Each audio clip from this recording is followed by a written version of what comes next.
Tous et à tous, bonjour. Uyu munsi turi kumwe n'umujene ari talentueux mu bintu byo kurondera bien sûr apana talentueux mu zindi mpano mvuga parce que ku bumenyi bwiwe afise akiri mutoya yaragerageje genre kudevelopa capacité mentale yiwe arondera ukuntu yirondera amahera vyoroshe kandi avec peu de moyens. Ubu rero tugira tumuhe ikaze kugira ngo atwiganire natwe tumenyereho kandi n'abandi bajene benshi bamenyereho. Karibu cane. Karibu cyane. Mwotubwira akazina kanyu n'ivyo mukora. Hanyuma je ku mazina y'iwanje nsanzwe nitwa Joshua Muco. Niyo mazina abavyeyi banyise. Nkaba nsanzwe ndi Umurundi nk'uko bisanzwe n'abandi bose. Hama Joshua, karibu kandi kuri Peace International TV. Ikibazo rero twashaka kubabaza murashobora kutwiganira trading forex icari co mwongera mutubwira n'igihe mumaze mukora trading forex. Murakoze cyane ubajije ikibazo ciza. Muri make donc trading forex ukugura no kugurisha amahera y'amadovize ajya amahera ya étranger, donc tugenda twumva like amadolari, amayero, ibintu nk'ivyo nyene, hanyuma tukabikora mu buryo bwo gukuramo inyungu. Biciye ku mbuga ngurukanabumenyi. Tubicisha ku donc aho twita ku ma réseaux sociaux. Hama mumaze igihe kingana gute mukora muri ivyo bintu? Igihe dushaka kuba tumaze je natanguye kubikunda ubwa mbere na mbere hari muri 2019 none natanguye gukora ivyo bintu ndavuga ati reka niranse muri bino bintu zegerageze ndabikore ndabe peut-être hariho ico bizomarira. Hanyuma après igihe gitonya nko muri za 2022 uko onye none natanguye kubikora mvuga ati reka ndabikore like nka profession. Mu bikorwa vyanyu rero muko murakora iyo trading forex mubona inyungu iza nkuko mwari muvyiteze imbere ko muvyinjiramo canke muba mwaratunguwe?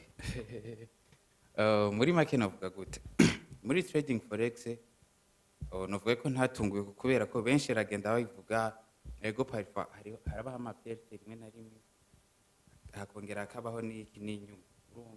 Iyo uhuye rero n'umuntu yungutse, umuntu yashoboye kuba yongera success muri ivyo bintu, urashobora kubona neza ko vya bintu bigize iki bikora vya vrai, kandi ari naco caduhaye motivation yo kuvuga ati reka tuje muri ivyo bintu. Jewe ku rugezo aho ngeze kuno munsi ndashobora kuba novuga ati ego ibi bintu birakora bimeze neza, ivyo nari niteze nivyo nabonye. Ego Hama nkuko wabivuze ati hari igihe bishika mu gahombo, hoba hariho nk'umunsi warakoze genre nka transaction y'amahera ugasanga urahombye ku rugero ruteye ubwoba, hama nimba uhari wavyitwayemwo gute? Ico coco nicobura kubera ko buri business yose umuntu aba ariko arakora, donc haba hariho kunguka canke guhomba. Umunsi uzokumva ariko bakubwira ati no business ntibahomba kwa iyo unyaza bari scam, urumva. Donc guhomba birashika mu gihe uriko urakora akazi nkuko bisanzwe nk'ubundi buzi muga gusa iyo bishitse ugahomba uragerageza kugira iki gukontrola ama emotion yiwawe, then ukabandanya ukora neza kubera ko niyo bishitse ugahomba niho ushobora kugira leson neza ukavuga ati kumbe nyimba nahomvye vyafiriye ngaha anye next time nzoca menya ndabikora kure. Okay, nziza cyane. Hama ikintu nka motivation yatumye wumva yuko kwinjira muri trading forex, wumva wohereza n'abandi bajene ukabwira ati iyi motivation bikwira murakwiye kuba motivé par ça kugira mwirance muri iyi projet. Murakoze cyane. Hanyuma ikintu navuga ko ca motive sikindi. Donc urabona iki gihe tugezemwo ubu bonye ni gihe donc navuga yuko atabuzi bwinshi bwa leta buhari. Baravyumva. Twege amashuri twize batubwira urashobora gukora iki niki aha, ariko tumaze guheza dusanga oriye yo kugenda gukora vya bintu donc hasa nahuzu Baramumaze. urumva ifo yuko tugira iki turondera natwe akazi kiwacu tugashobora kudevelopa ubuzi bw'iwacu nkuko president yamutubwira. Ikintu rero novuga yesha motive navuze ati nanje reka kubera ko hari kera nari nkishiga navuze ati reka ndondere ikintu cotuma ninaheza ntegure avenir yiwanje nanje nzotera mbandanya nkora nk'akazi kiwanje. Hama canke n'ikindi kibazo kandi ivyo bintu nk'ivyo vyani nk'amakryptomone canke amatransfer kiniki amariske arimo ko twese tubizi ko ari menshi abo bajone uriko urahamagara kuza ntibashobora kugira ubwoba bakavuga ati ivyo bintu hamwe nohomba bica bigenda gute nk'ubu ngize transaction ugasanga igenze nabi kandi umva ari amadolari amahera menshi cane vyogenda gute. Donc amariske arimwo muga gusa ava ku hanininya ahantu ava ni ukutagira ubumenyi bukwiye muri bino bintu uravyumva. Urashobora kwiransamwo udafite ubumenyi bukwiye hanyuma mu gihe uba uriko urakora nk'iyo trading then bigashika ugasanga urakoze perte ibisanzwe muga gusa iyo wagize donc ubumenyi ni novuga yuko ari inyishu nziza yo kutagira perte.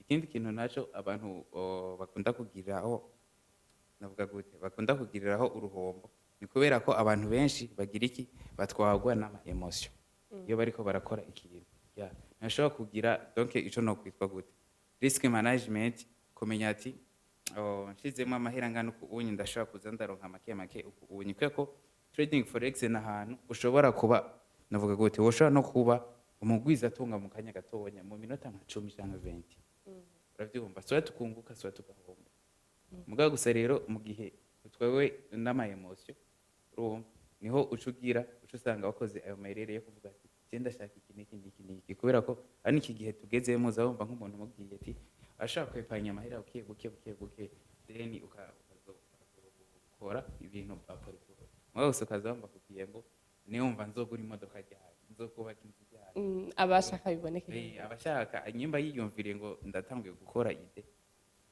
ace atera tungo ubwo nyene ntibikunda hama ubwo bumenyi bwati benshi ndikora batabumenya baba bafite hari ahantu nka guide wobahereza kugira ahantu bashobora gukura ubwo bumenyi. Ego umuntu ashaka kugira ubumenyi ashaka kunkontakta ndaza gusiga namba yiwanje ngaho ushaka ze guca anyandikira wumva ari interest avuga ati ivyo bintu ndabishaka ibiki nibiki kuko n'abantu benshi bamaze kumva bavuga trading forex ibintu nk'ivyo onyimuga gusa bakavuga ati twebwe nta muntu turabona neza novuga gute ashaka kutwigisha iki kintu neza kandi yizewe twebwe rero ngaha anye jewe ndahari nka jewe ngaha kubwiwanje amplis dosa ndahari no kubwa Ibrotech team Ibrotech team okay hama genre uvuze Ibrotech ushaka tubwira Ibrotech ko abantu batayizi icarico exactement novuga gute Ibrotech donc ni groupe y'abantu amplis dosa ni online market. Iyo online market rero isanzwe idandaza ibintu online amplis dosa turafite na class ya school ya forex duhora dukora mu gufasha abantu ugwaruka kugira ngo nago rushobe kugira iki kwiteza imbere. Hama mwebwe uko mukora muri Ibrotech canke no muri trading forex hariho success mumaze kubona iri remarquable muri iyo nze nka success iri remarquable dushaka kuba twavuga donc novuga gute urazi ijambo nambere kugira ngo ushobore kuba woshinga akantu k'entreprise ifo kuba ufise amahera na makenya uravyumva rero amahera twagiye turaronka muri iyo trading forex kubera ko twarahuye hamwe nk'aba trader bamwe hanyuma n'abandi bantu bake turagira groupe yiwacu uravyumva hanyuma turiyumvira kugira iki gushinga entreprise ya online market. Donc success twagiye turagira mu trading forex arimwo mu byo tugenda turakora muri iyo entreprise yiwacu bikadufasha kugira iki kwa avance en plus dosa no mu buzima busanzwe trading forex niyo novuga yuko hanininya ishobora kuba yoba itubeshejeho ngaha muri iki gisagara urabizi kuntu ubuzima bwino bugoye ibiki usanga umuntu akeneye ibintu byinshi donc mu gihe atashoboye ufite ukora nka profession usanga biriko biraguhanga ni ikaze ku bajone bose bifuza kugira trading forex kuronka amahera biciye ku mbuga ngurukana bumenyi hama ndakusaba usigire nka message usigira umujone wese yashobora kuba karaba iyi interview peut-être ari umushomera ajyanye muhira canke n'uwo bariko arakora ibindi bintu gusa bifuza kumusigira kubijanye n'iyo projet yawe.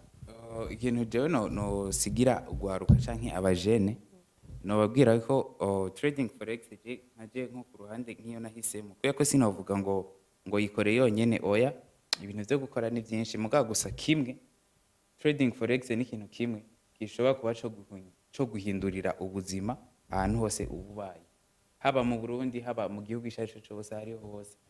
Ni ikintu ushobora gukora aho ugeze hose, kandi ikintu kigusaba donc ibintu bisaba coco ntibigoye, ni like kuba ufise connection, ufise telefone yawe canke imashini yawe, ni ibintu aho ugeze hose ushobora kugira kuba wokora ukaronka amahera ushobora gukoresha mu mwanya. En plus de ça no muri fitire urumva yuko ari ikintu ciza umuntu agikoze co mugirira akamaro ku buzima bwiwe ya. Murakoze cyane Joshua, turabashimiye cyane ko mwashoboye kutwita muri Peace International TV kugira ngo mudupartage ivyumviro vyanyu ku bajene benshi, bitubwire bigira akamaro na twebwe, kandi ngo bitugira akamaro n'abandi bose bakuze tarabajene biguma vyagira akamaro. Mwakoze cyane. Ego namwe murakoze cyane, turabashimiye. Uyu yari Joshua Muco, umwe mu bajene nako ndababwira yuko bari talentueux à sa façon. Urumva ko yuko Servo yaragejeje kwidevelopa kugira ngo akore ikintu c'akamaro cyo mugira akamaro we na groupe yiwe. Hama ni kuri Peace International TV kugira ngo bandanye mumenya ibindi byinshi mugura ubwenge. Murakoze cyane.